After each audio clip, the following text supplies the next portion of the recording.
Hi, sorry about that. The Oh, you're time. fine. How are you?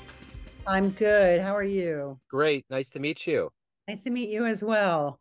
So I'm coming out of Kansas City. Where are you coming out of?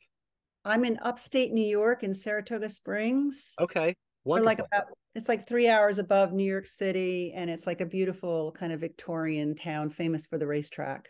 Okay. Yeah. So it's a different world when you get out of the rock, huh? Yes, yes, indeed. Oh yeah. Oh yeah. It's like, I mean, I love New York City to visit, but stressful to live there. I lived there for 3 years. I'll never do that again. I had family. My dad was born in Brooklyn and raised in Long Island, and I visited. Oh, oh, so So you've got it's in your genes then. I guess so. And I heard a story late in life that my dad was done with Kansas City. So he got out of the military and was Uh, hot to trot to get out and get into the Air Force. And he got stationed at Richards Gebaur here in Kansas City. Fell in love, and here we are. But the thing is that I heard a story way late in life that he wanted to go back to New York. So we almost became transplants, but it didn't happen. So it yeah, was, but I've been there enough. And as much as I like the urban hustle, that's a lot on the human nerves. That is just a yeah, lot. yeah. Something I think I have now. I mean, I got diagnosed with ADHD late in life, Yeah.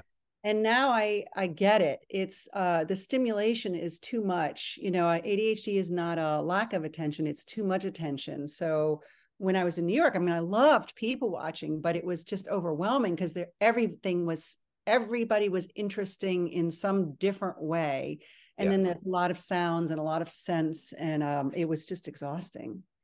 Yeah, my son's on the autism spectrum. So when I take him to things, like I took him to a KU football game recently, and he was just kind of like, this is too much. And he ended up kind of laying down and getting into a place and got into it. It takes a little bit, but it was Yeah, definitely like New York would be just no escape at yeah, all. yeah. How old is he? 18. 18. Yeah. So he's getting to that place where he's just learning how to handle the rest of the world, sort of. Yeah, it in varying degrees, yeah. And I'm getting better at recognizing when I start seeing the look and then I'm like, all right, let's go. It's too much. Yeah. But I Yeah. he's definitely been tailored his whole life. We're very active, doing a lot of things, getting in front of crowds. He loves sports, but I can just tell sometimes it's like we got to take a step back. So it's all good. It's all Yeah. good. I get a lot of, because I teach at a community college and we have some sort of liaison, some sort of relationship with a center for autism. So we get a lot of students with autism. I would say two or three in every class. So I'm really, learning it. I mean, there's a lot of different skill abilities. There's a lot of difference from person to person, but I kind of love my autistic students. I just they don't I they don't have a filter, Right? and I also have a little trouble with filters. So I kind of love their candor. Um, and some of them are more um kind of tuned in and able to focus than others. Hmm. So, but I love the candor. Yeah, yeah, it's wonderful. Yeah, and they don't have the hang-ups of they don't get hung up on typical things, which is refreshing. So, Yeah, yeah. you know, but at any rate, it's great to meet you. And I want to begin our conversation before we get into your world of writing and being an author by Mhm. addressing this whole 3.5 years of living through a pandemic. How did you get through it and how did it change you? Interesting question. It wasn't as hard for me as it was, say, for my child, my adult child, because I mean, I guess there was that first, shocking moment when we were told, all right, you're going on vacation and you may not be coming back. Start putting your classes online. And so there was a lot of stress with suddenly having to learn a whole lot of new technology. And I can remember sitting on my bed at some points just going, I can't. Yeah.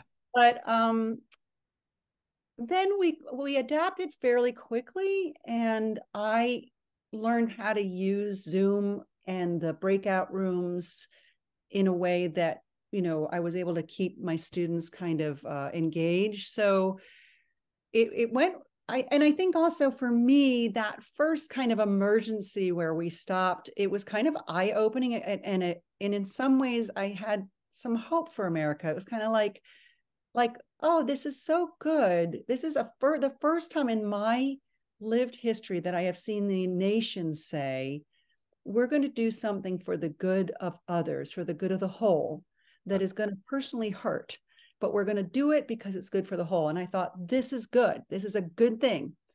But then, of course, as the years dragged on, like I was telling myself it's going to be 6 weeks. And, as the years dragged on, it got fatiguing, and I was really glad to be done with Zoom by the Yeah. time we got there. And I think the students also kind of, they rallied at first, and then by the end of that second year, everybody was just checked out. Yeah. And I was getting pretty sick of it. Yeah. Yeah, and I don't know, but for me, I'm an introvert, so I like to be home, Yeah. and I really like to interact with people one-on-one. So Zoom kind of works for me. Right. Um, but and now I'm watching, I guess the fallout from the shutdown.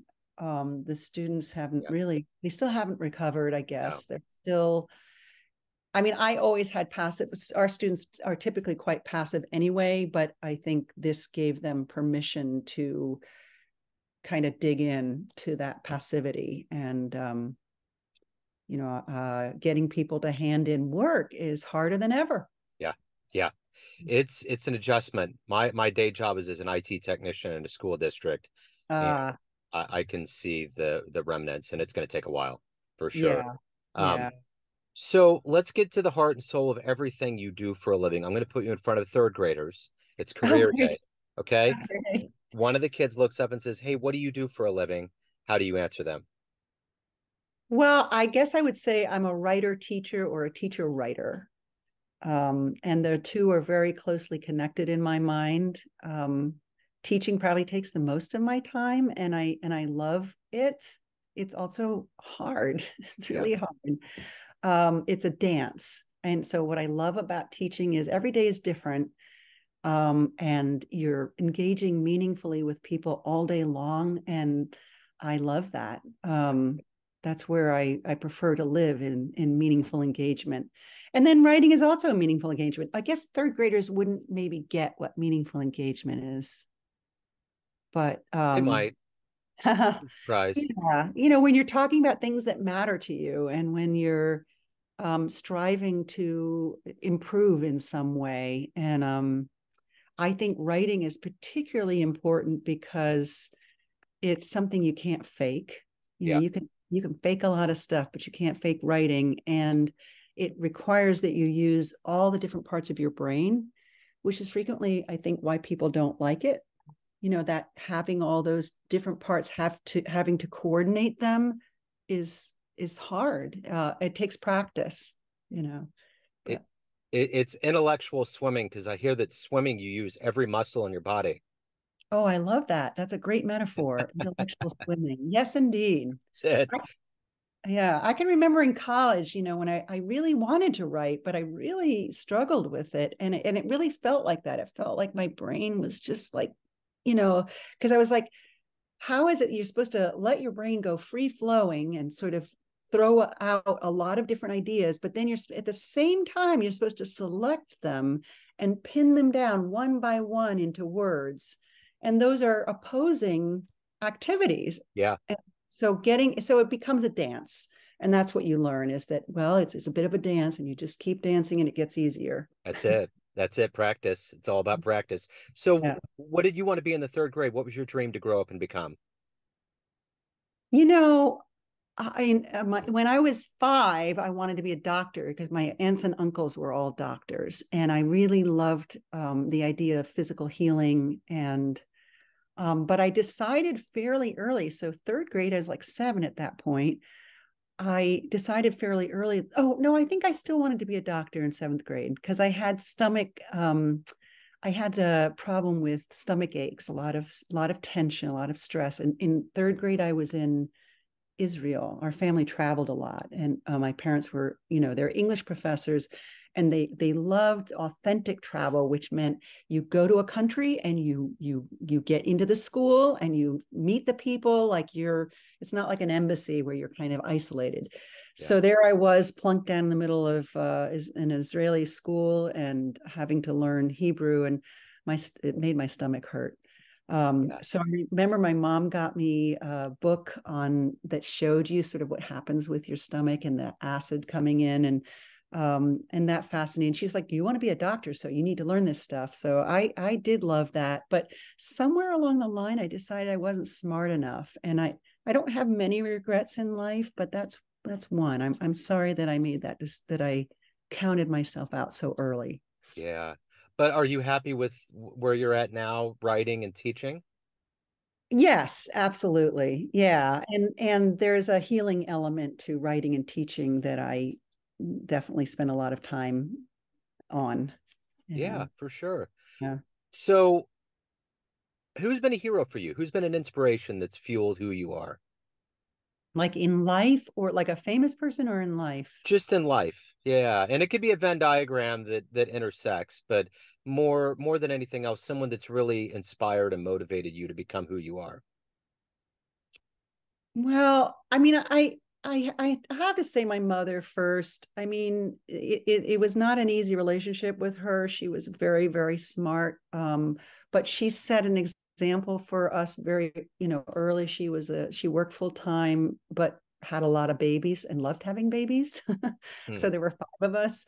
So she worked full time. She came home and cooked, and then she taught us how to play music. And I mean, I don't know how I don't I have a lot of energy compared to some people, but not like hers. But she was definitely an inspiration, but she was also intimidating because I didn't think I could do what she did. But another person who was really important in my life was this my Spanish teacher in high school. Her name was Pilar, and she was from Spain. She had this wonderful, thick, Spanish accent, and just she was very observant of. She was sort of everything my mother was not. My mother was a kind of a warrior worker who did not have time for emotions, and Pilar was a woman who could look at you and read what was on your face and say, let's have some tea and let's talk. And so she had such depth, and she also spoke with great beauty. She used beautiful metaphors and she told great stories. And so she was a person that I considered. I used to say, oh, she's what I would call a personally great. I think my mother kind of raised me to think that the only thing that was acceptable is if you became famous and if you were a genius.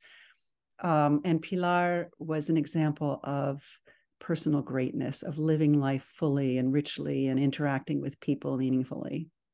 So, if you can meet one person alive on the planet right now and spend some time with them, who would it be?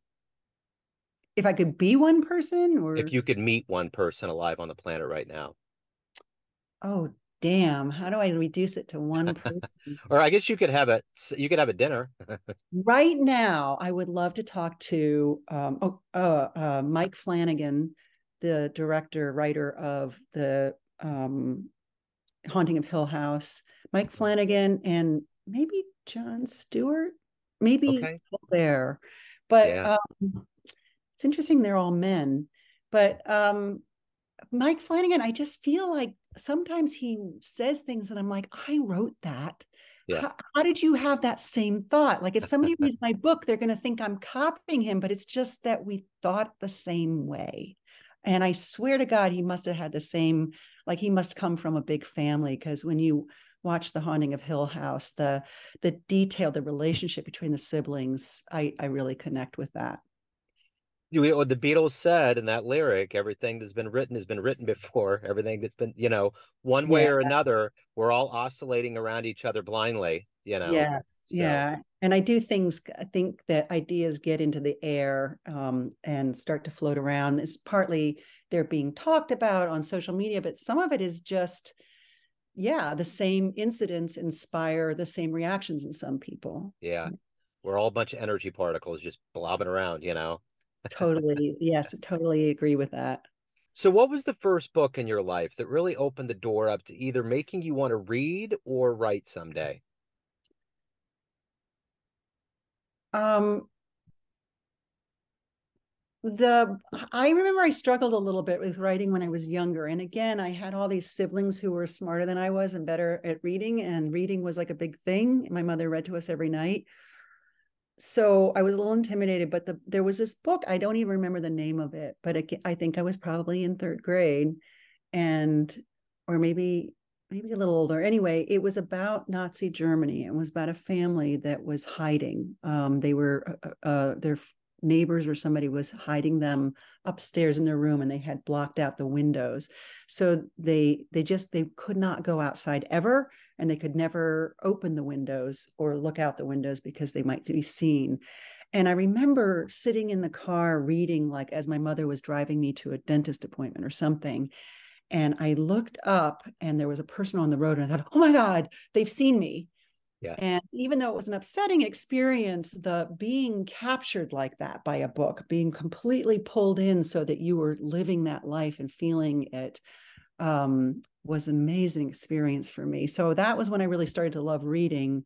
Not every book did that to me, but I loved that experience. And then I don't know what the book that maybe inspired me to really want to write. I mean, another book that had a huge impact on me early in life was A Wrinkle in Time. Yeah. Um, the example of that older sister taking care of her younger brother, who was kind of a misfit, and then him being sort of abducted, and then her having to save him through love. I really connected with that. But that question of when did I really want to start writing? I don't know. My grandmother used to recite poetry to me, and my Yeah. father also wrote poetry. So I early learned that language could be very, very beautiful. And I really started with that kind of poet's desire to tinker with words. Yeah. But I loved stories, but I struggled to understand plotting. I really just didn't get it. I just wanted to play with words, and they didn't really make good stories.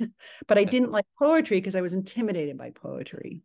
So I would just write very poetic prose with no plot. And then it wasn't until I started teaching and actually having to read some of the manuals on how to write that I really understood how to do plotting. So what's your motivation every day you wake up and you do all of these things to help your students and you're writing? What is that motivation for you to do what you want to do? I guess I really identify with having a strong purpose in life. And for me, having a purpose is being connected to something that's larger than you. I feel like, it's like this incredibly lucky thing that I got to be a human being. Like, I feel like when you talk about energy particles, like this comet was, flying through the sky, and I could have ended up being a tomato.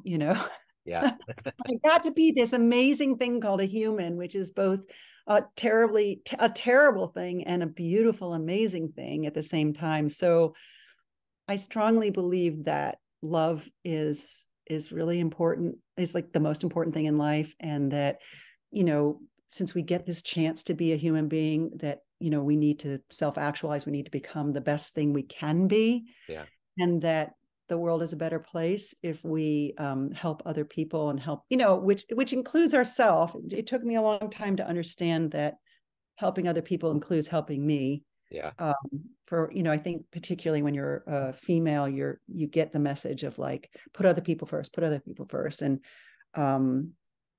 I had to learn to include myself in helping others. So once I got that balance straight, that's really what motivates me. Is I want to get better at writing. I want to get better at handling human interactions. I want to get better at teaching. I want to make sure that I'm both inspiring my students, but also challenging them. And also I have a lot of underperforming students. And if I have any regrets about teaching, it's the times that I accidentally shamed students.